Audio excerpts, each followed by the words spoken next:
Assalamualaikum warahmatullahi wabarakatuh. Halo teman-teman, perkenalkan nama saya Amelia Angrela dari program studi administrasi bisnis semester 1B. Video ini dibuat untuk memenuhi tugas ulangan akhir semester pelajaran pendidikan Pancasila dengan dosen pengampu Ibu Eriska Ginalita Dwi Putri SHMH. Dengan tema tugas yaitu keunggulan Pancasila dibandingkan dengan ideologi lainnya. Nah, teman-teman, Pancasila merupakan ideologi bangsa Indonesia. Ideologi sendiri berasal dari kata idea atau dalam bahasa Inggris yang berarti gagasan, lalu ada logi yang berasal dari bahasa Yunani yang artinya ilmu atau pengetahuan. Sebagai dasar negara, Pancasila dapat mempersatukan bangsa Indonesia yang terdiri dari ragam sekali suku, budaya, agama, dan adat istiadat.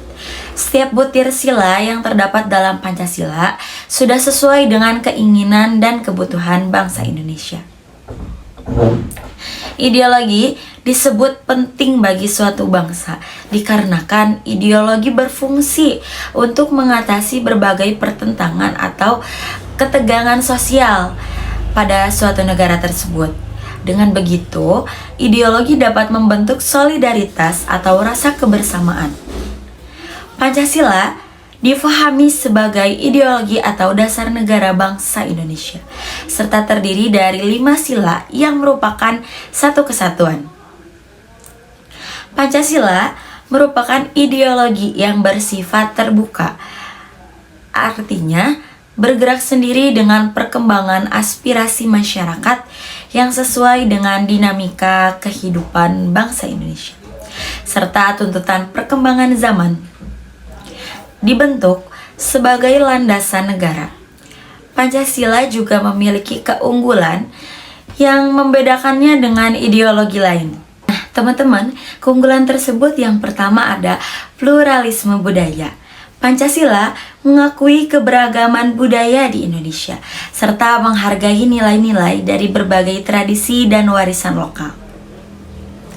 Hal ini memperkuat kesatuan bangsa dan membangun identitas nasional yang menghormati serta menerima kekayaan budaya dari seluruh penjuru negeri. Yang kedua, ada toleransi beragama. Prinsip Pancasila, yaitu ketuhanan yang Maha Esa, mencerminkan komitmen negara terhadap kebebasan beragama dan toleransi antara umat. Nah, dalam sistem Pancasila, semua warga negara memiliki hak untuk beribadah sesuai dengan keyakinan yang mereka anut masing-masing, sehingga mendorong keharmonisan antar umat beragama di Indonesia. Yang ketiga, ada fleksibilitas dan adaptabilitas. Pancasila adalah ideologi dinamis yang bisa diinterpretasikan dan diterapkan dalam berbagai konteks.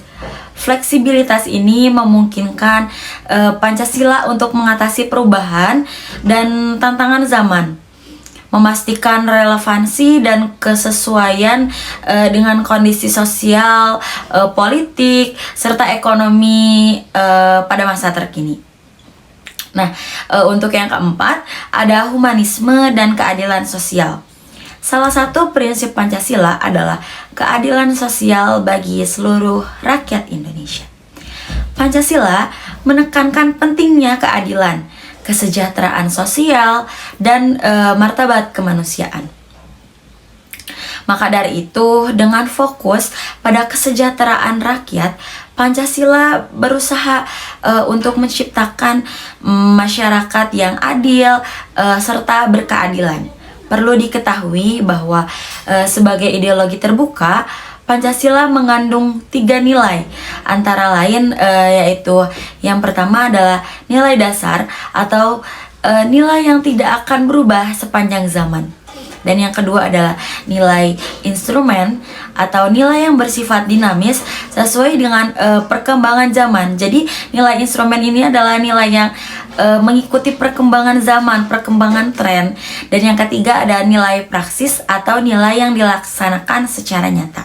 Perlu teman-teman ketahui, Pancasila sebagai ideologi memiliki karakter utama sebagai ideologi nasional karena digali dan dirumuskan untuk kepentingan membangun negara bangsa Indonesia yang terhimpun dari keberagaman.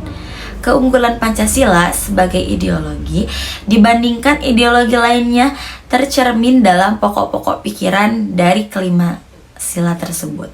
Nah, yang pertama itu ada ketuhanan, memuat pokok-pokok pikiran bahwa Indonesia tuh menganut berbagai kepercayaan atau agama dan tidak ada larangan untuk mempunyai agama atau berpindah keyakinan. Nah, Indonesia tersendiri pun tidak ada larangannya untuk tidak boleh berpindah keyakinan dari satu keyakinan ke keyakinan yang lain. Yang kedua, ada nasionalisme. Bangsa Indonesia tidak menganggap diri lebih unggul dari bangsa lain dan tidak pula memaksakan kehendak terhadap bangsa-bangsa lainnya. Yang ketiga, internasionalisme. Menghendaki setiap bangsa tersebut mempunyai kedudukan yang sederajat. Nah, setiap bangsa yang menghargai dan menjaga hak-hak semua bangsa. Yang keempat, ada demokrasi. Demokrasi di Indonesia tersendiri ini adalah berpegang pada 3 prinsip, yaitu mufakat, perwakilan, dan musyawarah. Nah, yang kelima yaitu keadilan sosial pada sila kelima, mengandung arti kemakmuran dan keadilan sosial bukan hanya pada individunya saja, tetapi dalam suatu masyarakat atau dalam sekelompok orang yang makmur dan berkeadilan sosial. Teman-teman, perumusan Pancasila merupakan solusi dalam mengatasi masalah perbedaan bangsa Indonesia tanpa harus menghilangkan ciri khas serta karakteristik keberagaman dari bangsa Indonesia ini. Hal tersebut juga dijelaskan melalui kutipan artikel yang mengatakan bahwa terdapat beberapa aliran dalam pemikiran politik yang pernah berkembang di Indonesia, di antaranya nasionalisme radikal, tradisionalisme Jawa, Islam, sosialisme demokratis, serta komunisme. Kelima pemikiran politik tersebut pernah mencoba ditetapkan untuk menjadi ideologi tetap bangsa Indonesia, namun tidak dapat mengayomi seluruh warga negara Indonesia karena hanya menguntungkan beberapa pihak saja. Nah, sementara Indonesia dihimpun dari keberagaman. Jadi secara tidak langsung tidak adil seperti itu. Sehingga Pancasila merupakan ideologi yang paling sesuai karena mengandung nilai-nilai yang dijunjung tinggi oleh semua atau seluruh golongan serta lapisan masyarakat di Indonesia. Selain itu, Pancasila memiliki peran yang sangat penting dalam kehidupan berbangsa dan bernegara, yaitu menjadi landasan atau pedoman dalam penyelenggaraan negara, menjadi pedoman hidup dalam bernegara, serta menjadi landasan berpikir, bersikap, dan bertindak dalam kehidupan berbangsa dan bernegara. Nah, teman-teman, ada 2 jenis ideologi, yaitu ideologi terbuka dan tertutup. Ideologi terbuka dianggap lebih unggul dibandingkan dengan ideologi tertutup. Nah, beberapa sumber mengatakan bahwa ideologi terbuka seperti Pancasila hadir sebagai ideologi negara Indonesia yang bersifat terbuka dalam prosesnya melalui proses musyawarah dari berbagai golongan masyarakat. Sebaliknya, ideologi tertutup merupakan ideologi yang tidak ada musyawarah di dalamnya, tetapi segala kebijakan di tangan para elit. Nah, paling mencolok dari keunggulan ideologi terbuka dibandingkan dengan ideologi tertutup adalah masyarakatnya yang berlandaskan dengan ideologi terbuka. Jika masyarakat yang berlandaskan dengan ideologi terbuka itu dapat dengan mudah menyesuaikan diri dengan perubahan sosial, perubahan teknologi, serta perubahan lingkungan yang terjadi di lingkungan sekitar mereka. Nah, ketika gagasan-gagasan baru bermunculan, mereka dapat dengan cepat dan tanggap dapat mengadopsi atau menerapkan untuk meningkatkan kualitas kehidupan masyarakat secara keseluruhan. Nah, yang pertama itu ada lebih informatif, dinamis, dan terbuka. Nah, ideologi terbuka seperti Pancasila tersebut menampilkan sifat yang reformatif, dinamis, dan terbuka. Yang maksudnya Pancasila sebagai contoh ideologi terbuka memiliki kemampuan untuk terus berubah dan beradaptasi dengan tuntutan perkembangan zaman. Nah, tidak terikat pada norma-norma yang kaku. Ideologi terbuka mampu mengatasi dinamika masyarakat yang sering sekali mengalami perubahan. Nah, ini menjadi suatu keunggulan yang secara signifikan karena dalam realitas sosial yang selalu bergerak dan berkembang, ideologi terbuka juga mampu memberikan panduan atau arah yang relevan bagi masyarakat kita, yaitu masyarakat Indonesia. Nah, sebaliknya, ideologi tertutup menunjukkan ciri yang kaku atau yang tidak mampu mengikuti perkembangan zaman. Sistem ideologi ini cenderung terpaku pada ajaran-ajaran yang telah ditetapkan lama dan tidak memberikan ruang bagi perubahan atau penyesuaian dengan perubahan sosial dan tuntutan masyarakat. Dalam jangka panjang, ideologi tertutup ini bisa kehilangan relevansinya dan menimbulkan konflik sosial. Mengapa demikian? Karena ketidakmampuannya untuk mengakomodasi perubahan zaman dan aspirasi rakyat yang berubah-ubah. Nah, yang kedua ada nilai dan cita-citanya tidak dipaksakan. Nah, keunggulan ideologi terbuka dibandingkan dengan ideologi tertutup adalah bahwa nilai dan cita-citanya tidak dipaksakan dari luar, melainkan berasal dari dalam diri bangsa itu sendiri.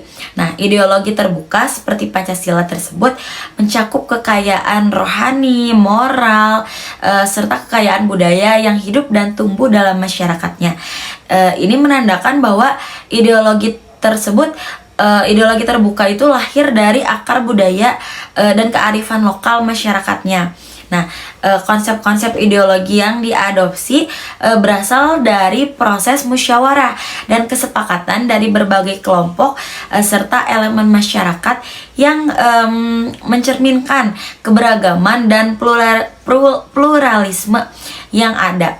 Nah, sementara itu, ideologi tertutup cenderung menentukan nilai dan ajarannya dari pokok pikiran serta keinginan kaum elit atau kelompok tertentu. Nah, ajaran ini tuh seringkali diimposisikan dari luar tanpa mempertimbangkan aspirasi dan keanekaragaman dari masyarakat tersebut.